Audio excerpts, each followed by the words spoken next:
How risk became a product. At first, risk was something you avoided. Then it became something you measured. And eventually, it became something you could sell.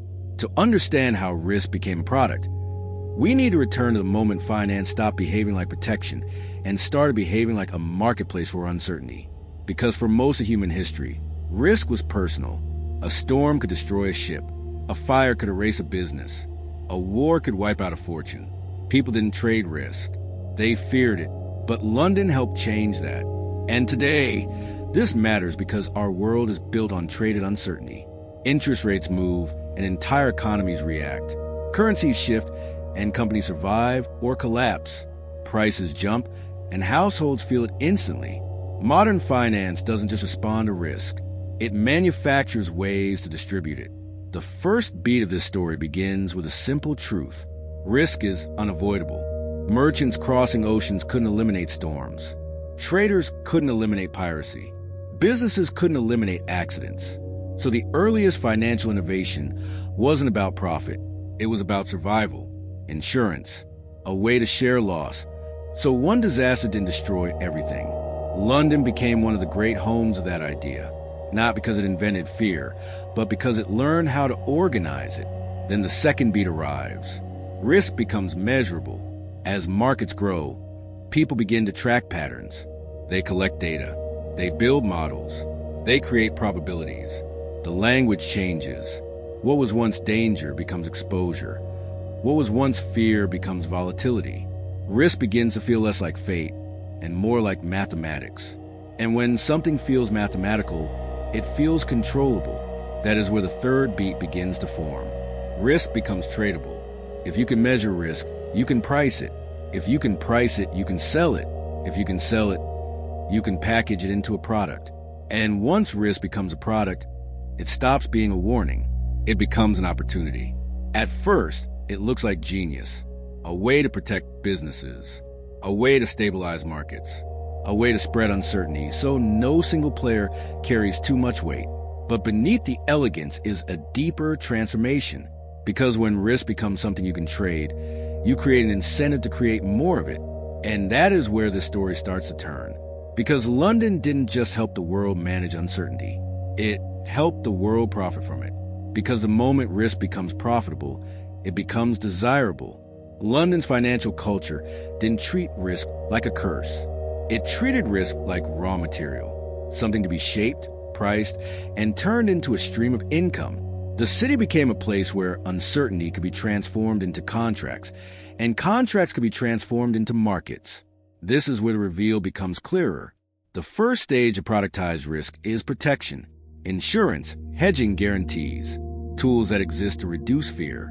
They allow trade to expand because disaster no longer means total ruin. They create confidence, and confidence fuels growth. In this phase, risk products feel almost noble. They stabilize the world. But then the second stage arrives. Speculation. Once a tool exists to protect against risk, someone realizes the same tool can be used to bet on it. If you can hedge a price movement, you can also profit from it. If you can insure a cargo, you can also trade the probability of its loss. The same mechanism that reduces danger can be flipped into a wager. And London, with its deep markets and global connections, becomes a perfect environment for that flip. Then comes the third stage. Complexity. Risk products multiply. Derivatives evolve. Contracts become layered. A single exposure can be sliced into pieces and sold to different buyers. Each buyer believes they understand what they are holding because the paperwork looks precise. The pricing looks scientific. The models look clean. But models are not reality.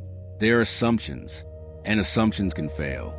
This is where early conflict begins to form, because productized risk creates distance between cause and consequence. The person selling the risk may not carry it. The person buying it may not understand it. The system becomes a chain of transactions where responsibility dissolves into structure. And when responsibility dissolves, incentives change. People stop asking, should we do this? They start asking, can we sell this? Because if it can be sold, it becomes someone else's problem. That is the seductive logic of the city. And it spreads. Banks build products to distribute risk. Funds buy them to chase yield. Corporations use them to stabilize cash flow. Governments rely on them to manage debt costs. The entire world becomes connected through a web of risk contracts, and London becomes one of the places where that web is woven. But the web has a dark property. It makes risk feel smaller than it really is. Because when risk is distributed, it looks diluted, it looks controlled, it looks safe. But distribution doesn't remove risk. It only spreads it across more hands. And when enough hands are holding the same invisible exposure, the system becomes fragile. One shock can pull the entire web tight. And when the web tightens, it snaps. This is where the tension rises. Risk products were created to protect the world from uncertainty. But they also created a world where uncertainty could be sold endlessly. And when uncertainty becomes a business, the business wants more of it because fear is profitable. And that is where the conflict turns into something deeper than finance. It becomes a question of morality. Because once risk becomes a product, someone has to manufacture it, not by creating disasters, but by creating exposure, by building systems where uncertainty can be sliced, priced, and traded again and again. The market doesn't need chaos to exist, but it thrives when chaos is expected. London's genius was in creating environments where this could happen at scale. It built deep liquidity, so risk could be bought and sold quickly. It built legal reliability, so contracts could be trusted. It built professional expertise, so complexity could be managed. And it built a culture that rewarded those who could see opportunity inside uncertainty. But here's the brutal twist. When risk becomes tradable, it becomes detached from human consequence. A mortgage becomes a number. A pension becomes a yield target. A currency crisis becomes a volatility spike. The people behind those numbers become distant. And distance makes it easier to keep trading. This is where the system starts to feel cold, because the market doesn't ask if a family can afford their loan. It asks how likely they are to default. It asks how that default risk can be priced. It asks how that price can be packaged into a product. And once the product exists, it can be sold to someone who has never met the family, never seen the street, never felt the anxiety. That is how risk becomes a commodity. And London, as a global hub, becomes one of the places where that commodification is perfected. The build-up toward the emotional peak happens when you realize how the incentives evolve. Risk products were supposed to stabilize the system. But stabilization creates predictability, and predictability creates confidence, and confidence encourages leverage.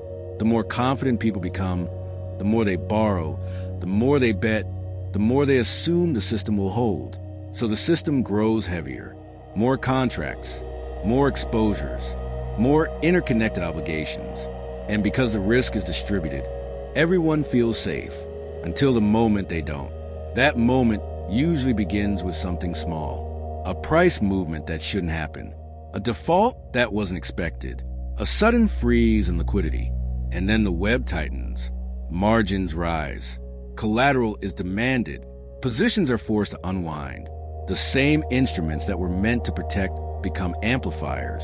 The same products that were meant to reduce fear become the reason fear spreads faster.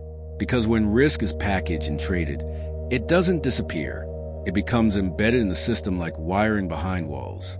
And when the wiring sparks, the fire travels everywhere. This is where London's role becomes emotionally intense. Because the city's machine is not designed to stop trading when the world hurts. It is designed to keep moving. It can profit in calm times and profit in panic. It can profit from stability and profit from collapse. And that creates a terrifying asymmetry. Ordinary people experience risk as pain. The financial system can experience risk as opportunity. That is the edge of the emotional peak. The moment you realize that risk didn't become a product by accident, it became a product because the world learned how to profit from uncertainty. And once that profit exists, the appetite never truly goes away, because the market doesn't just manage risk, it feeds on it. Volatility is profitable, and in the city of London, profit has always been a powerful language.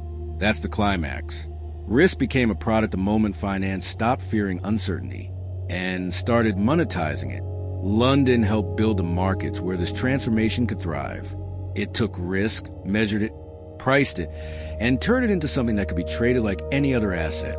The world gained tools to protect itself, but also gain tools to speculate, amplify, and profit from the very danger it claimed control. And that is the paradox. Risk products can stabilize the system, but they can also make the system addicted to risk. Because once uncertainty becomes profitable, someone will always want more of it.